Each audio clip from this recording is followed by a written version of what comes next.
मध्य प्रदेश के मुख्यमंत्री मोहन सिंह यादव इन दिनों जापान दौरे पर हैं। अकेले जापान नहीं पहुंचे हैं बल्कि अपनी पत्नी के साथ जापान दौरे पर गए हुए हैं। लेकिन जैसे ही मोहन सिंह यादव जापान दौरे पर जाते हैं, मध्य प्रदेश में एक बड़ा सरेंडर किया जाता है।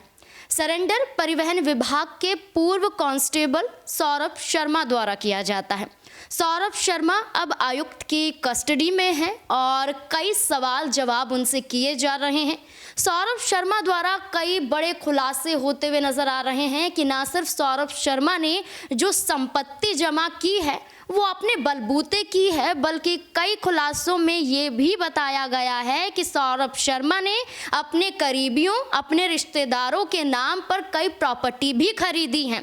यानी कि आय से अधिक संपत्ति का जो मामला सौरभ शर्मा पर दर्ज है, इसके आधार पर न सिर्फ सौरभ शर्मा जिम्मेदार हैं बल्कि कई और कारोबारी, कई और रिश्तेदार और कई और मंत्री भी शामिल हैं, जिनके नामों का उजागर एक एक करके सौरभ शर्मा द्वारा किया जा सकता है, क्योंकि कस्टडी में हैं और सच उगलते हुए अब सौरभ शर्मा दिखाई दे रहे हैं। लगातार कोर्ट में उनके वकील भी उनकी तरफ से दलीलें पेश कर रहे हैं। अगली सुनवाई भी अब लगभग फरवरी महीने में होती हुई नजर आएगी।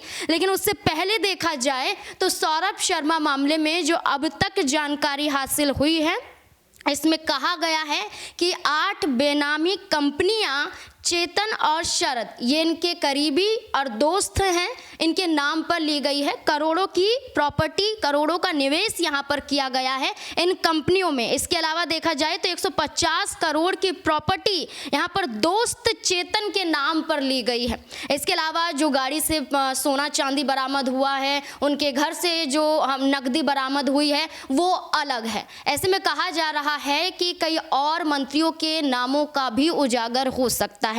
इस पूरे मामले में देखा जाए तो केंद्रीय मंत्री ज्योतिरादित्य सिंधिया के मंत्री हैं गोविंद सिंह राजपूत, उनका नाम बार बार इस पूरे मामले में घसीटा जा रहा है। साथ ही साथ भारतीय जनता पार्टी के कई और मंत्रियों को लेकर निशाना साधा जा रहा है। क्या वाकई अब भारतीय जनता पार्टी पर गाज गिरती हुई नजर आएगी? क्या ज्योतिरादित्य सिंधिया का नाम भी इस पूरे मामले में घसीटा जाएगा? कई सवाल सौरभ शर्मा केस से जुड़ जाते हैं। मेरे साथ मेरे वरिष्ठ सहयोगी अमन सर जुड़ चुके हैं। सर, पहले तो आपका बहुत बहुत स्वागत है। सर, क्या लगता है सौरभ शर्मा अभी तक पकड़े नहीं जा रहे थे, अचानक वो सरेंडर कर देते हैं, मुख्यमंत्री जैसे ही जापान पहुंच जाते हैं। सरेंडर करने के बाद जो कस्टडी में लोकायुक्त की है, एक एक करके कई खुलासे वो कर रहे हैं। और जीतू पटवारी ने एक बात जरूर कही थी कि उनकी हरी डायरी को खुलवाइए, कई मंत्रियों के नाम उसमें सामने आ जाएंगे।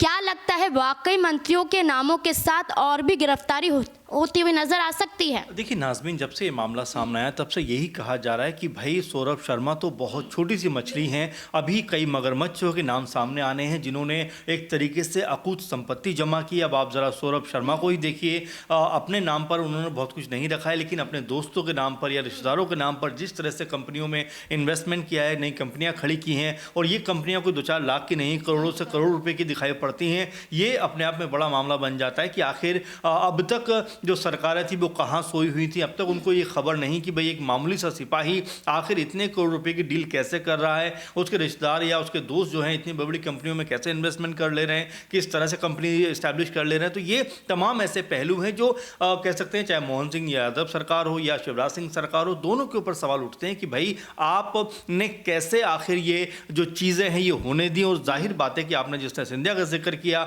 जिस तरह से उनके जो मंत्री जो बहुत करीबी रहे हैं गोविंद सिंह राजपूत, उनका जिक्र किया। देखिए इस पूरे के पूरे मामले में जब खुलासा होगा तो कई लोगों के नाम सामने आ सकते हैं, क्योंकि जो डायरी का जिक्र आप कर रहे हैं, जाहिर सी बात है कि जो डायरी से पहले भी मिली है उसमें भी आप देखिए तमाम सारे ऐसे खुलासे हुए हैं, तमाम सारे ऐसे नेताओं का नाम शामिल है जिनके नाम पर कई 100 करोड़ रुपए का कह सकते हैं लेखा जोखा वहाँ पर देखने को मिल सकता है या मिल रहा है। तो ये तमाम सारी बातें हैं जो निकल कर मध्य प्रदेश से सामने आ रही हैं। और देखिए मध्य प्रदेश में लगातार बीजेपी की सरकार रही है, इसमें कोई दो राय की बात नहीं है। 18-20 साल तक लगभग शिवराज सिंह चौहान मुख्यमंत्री रहे, इसके बाद मोहन सिंह यादव बन गए, बीच में 1 साल के लिए कह सकते हैं कमलनाथ जरूर मुख्यमंत्री बने। लेकिन ओवरऑल चीज़ों के ऊपर देखा जाए तो बीजेपी बीजेपी या फिर बीजेपी शासित जो अब तक मुख्यमंत्री रहे उनका दबदबा रहा है। तो ऐसे में बीजेपी के ऊपर इस बात को लेकर ज़्यादा दबाव है कि भाई आखिर आपके शासन प्रशासन में कैसे गड़बड़ी होती रही, और ये यहाँ तक कहा जाता है कि नितिन गडकरी तक को ये बात पता थी, तो आखिर ये सब बात दबाई क्यों गई? क्या सरकार नहीं चाहती थी कि इस मसले के ऊपर काम हो, इस मसले के ऊपर कहीं ना कहीं फोकस होके जांच की जाए? तो ये ऐसे पहलू हैं जो जाहिर बात है बीजेपी के ऊपर सवाल निशान खड़े करते हैं। जीतू पटवारी जो लगातार कांग्रेस पार्टी को एस्टैब्लिश करने में लगे हुए हैं, लगातार जमीनी स्तर पर काम करते हुए दिखाई पड़ रहे हैं और तमाम तरह के सवाल बीजेपी के ऊपर खड़े कर रहे हैं। और यहाँ पर सिंधिया का नाम जब से सामने आया तब से ये भी कहा जा रहा है कि सिंधिया ऐसी चीज़ों के बिल्कुल भी आदी नहीं है, क्योंकि बेहद साफ छवि के नेता माने जाते हैं। लेकिन इस तरह से नाम अगर उनका शुमार किया जाएगा इस लिस्ट के अंदर तो जाहिर बात है उनको तकलीफ होगी, क्योंकि जो गोविंद सिंह राजपूत हैं बड़े करीबी माने जाते हैं, उनके ऊपर इस तरह का आरोप लगा है। तो यानी कि इनडायरेक्ट वे में कहीं ना कहीं सिंधिया भी यहाँ पे घिरते हुए नाज़मीन नजर आ रहे हैं। तो क्या कहेंगे इस पूरे मसले के ऊपर, ये देखना होगा, और कैसे खुद को बाहर निकालेंगे। और क्या बीजेपी, जिसमें लगातार विरोध भी हो रहा है कि भाई कांग्रेस से जो लीडर बीजेपी में शामिल हुए हैं उनका आना पार्टी को कोई बहुत बेहतर नहीं लगा, कोई फायदा नहीं हुआ, इससे बेहतर होता कि हमारे ही ऊपर पार्टी भरोसा करती। कई लोगों ने इसके ऊपर सवाल खड़े किए हैं। तो ऐसे में क्या सिंधिया कोई बड़ा फैसला करते हुए नजर आ सकते हैं, और क्या यहाँ पर जो मोहन यादव सरकार है क्या वाकई में कोई कड़ा एक्शन लेती हुई नजर आई? क्योंकि आपने शुरू में जिक्र किया कि भाई वो तो बाहर घूम रहे हैं कि चलिए घूम के आते, थोड़ी तफरी करके आते, इससे पहले भी गए हुए थे। तो कुल मिलाकर देखा जाए तो मध्य प्रदेश जहाँ संकट में है तो वहीं मोहन सिंह यादव लगातार टूर करने में व्यस्त हैं, और यही वजह है कि हर कोई ये बात कह रहा है कि मध्य प्रदेश में जिस तरह की शासन व्यवस्था होनी चाहिए वैसी नजर नहीं आ रही।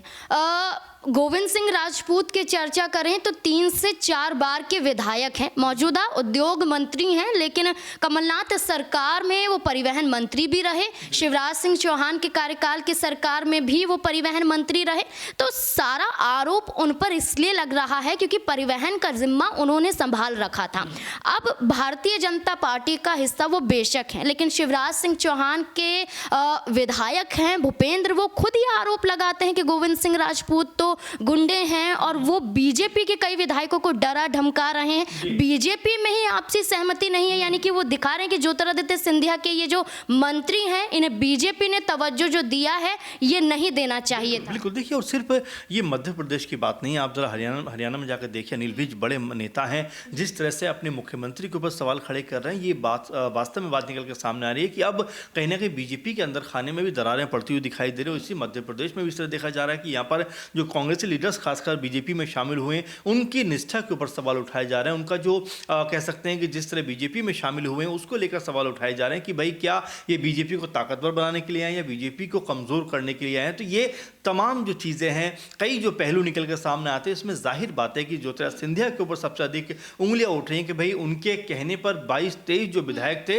वो बीजेपी में चले। अब देखिए, इन 22-23 विधायकों के बारे में अगर आप देखेंगे तो इक्का दुक्का नामों को छोड़कर आप किसी को भी आगे बढ़ता हुआ नहीं देख पा रहे, किसी की भी बेहतर पोजीशन नहीं देख पा रहे हैं। कई विधायक तो यहाँ तक कह रहे हैं कि अगर हम बीजेपी में नहीं आए होते तब हमारा शायद बेहतर भला होता, अगर हम वापस कांग्रेस पार्टी में लौट जाते तो शायद हम जीत दर्ज करते हुए नजर आते। तो ये कई ऐसी चीज़ें जिसको लेकर यही कहा जा रहा है सियासी गलियारों में, खासकर कांग्रेस पार्टी में भी, कि भाई आप जिस तरह से हमारा साथ छोड़कर उस तरफ गए हैं, लेकिन वहाँ पर जो मान सम्मान इज्जत मिलना चाहिए वो आपको नहीं मिल रहा, बल्कि आपको अपमानित किया जा रहा है कि आपके आने से पार्टी में बिखराव हो गया, आपके नेता दबंगई करते हुए नजर आ रहे हैं, डराने का काम करते हुए दिखाई पड़ रहे हैं। ये तमाम जो पहलू हैं कहीं ना कहीं इस तरफ इशारा करते हैं कि क्या सिंधिया के ऊपर इनडायरेक्ट वे में आप जो है हमलावर होना चाहते हैं, क्या उनको कटघरे में खड़ा करना चाहते हैं, और क्या उनकी निष्ठा के ऊपर सवाल खड़े करना चाहते हैं। क्योंकि देखिए, आपने देखा जब उपचुनाव हुए थे उस समय जब ज्योतिरादित्य सिंधिया प्रचार प्रसार करने नहीं गए, उसके बाद बीजेपी के तमाम नेता यही कहने लगे कि भाई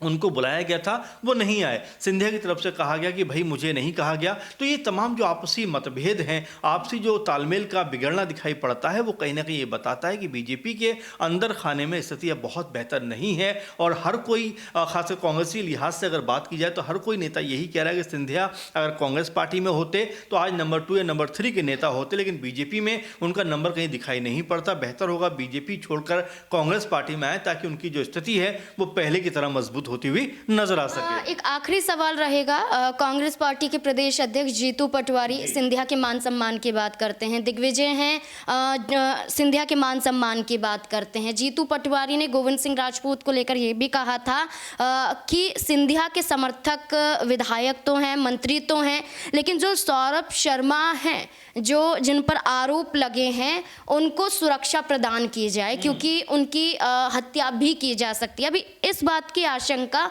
उनके वकील भी जता रहे हैं कि वो कस्टडी में तो बेशक हैं, लेकिन कस्टडी में रहते हुए भी उनकी हत्या की जा सकती है। क्या ये इस इरादे से भी हो सकता है कि कई मंत्रियों के नाम खुलेंगे या बीजेपी के भी कई नाम उजागर होंगे, इसलिए इस पूरे मामले को दबाने की कोशिश की जा रही है? नाज़मीन, इसमें कोई दो राय की बात नहीं है कि सौरभ शर्मा, जिसे मैंने पहले भी कहा कि पूरा जो कार्यकाल रहा है बीजेपी का रहा है, एक आध साल को आप छोड़ दिए, यहाँ पे कांग्रेस पार्टी की सरकार बनी, टूट गई, फिर बीजेपी आ गई, तो यानी कि पूरे का पूरा जो माहौल है वो बीजेपी का ही रहा है। और 6-7 साल से लगातार सौरभ शर्मा इस तरह की गतिविधियों को अंजाम दे रहे, तो ऐसे में अगर सवाल खड़े होंगे तो जाहिर बात है बीजेपी के नेताओं के ऊपर ज़्यादा खड़े होंगे। और जिस तरह से बात कही जा रही है कि उनकी हत्या तक हो सकती है, क्योंकि अपने आप में ये मामला बहुत गंभीर है, बहुत बड़ा मामला है, ये 10-20 लाख का मामला नहीं है बल्कि कई सौ करोड़ रुपए का मामला है। तो और ये भी कहा जा रहा है कि इसमें कई बड़े नाम निकल कर सामने आ सकते हैं, कई सफ़ेदपोश जो नेता हैं वो बेनकाब हो सकते हैं। इसी मद्देनज़र उनकी सुरक्षा की बात की जा रही है, क्योंकि अगर उनको लेकर जिस तरह से माहौल बन रहा है और जिस तरह से वो अब सरेंडर करते हुए नजर आए हैं, पुलिस की गिरफ्त में दिखाई पड़ रहे हैं, वो ये बताता है कि कहीं ना कहीं उनको भी डर ज़रूर इस बात का है कहीं उनके साथ कोई अनहोनी ना हो जाए, क्योंकि सब कुछ वो जानते हैं, सारी चीज़ों से कहीं ना कहीं वो वाबस्ता हैं। इसलिए किस किस के नाम खुल सकते हैं ये बहुत सारे लोग कहीं ना कहीं चौकन्ने हो गए होंगे, और इसीलिए कहा जा रहा है कि उनको बेहतर सुरक्षा प्रदान की जाए, कहीं ऐसा ना हो उनके साथ कोई अनहोनी घटना घटती हुई नजर आ जाए। बिल्कुल, अब देखना होगा कि केंद्रीय मंत्री ज्योतिरादित्य सिंधिया इस पूरे मामले में क्या चुप्पी तोड़ते हुए नजर आते हैं या कोई बड़ा कदम उठाते हुए दिखाई देंगे, क्योंकि गोविंद सिंह राजपूत ज्योतिरादित्य सिंधिया के कट्टर समर्थक ही नहीं बल्कि वो विधायक हैं जो लंबे समय से उन्हें विधानसभा का चुनाव जिताते आए हैं और आज भारतीय जनता पार्टी में बड़ा हिस्सा भी हैं, बड़े पद पर भी विराजमान हैं। अब सौरभ शर्मा मामले में क्या खुलासा होता है, कोर्ट की तरफ से क्या कुछ यहाँ पर फैसला निकल कर आता है, इस पर सबकी निगाहें टिकी रहेंगी। इस पूरे मुद्दे को लेकर आप क्या सोचते हैं, अपनी राय कमेंट सेक्शन में ज़रूर दें। देखते रहें SPN9 न्यूज़। धन्यवाद।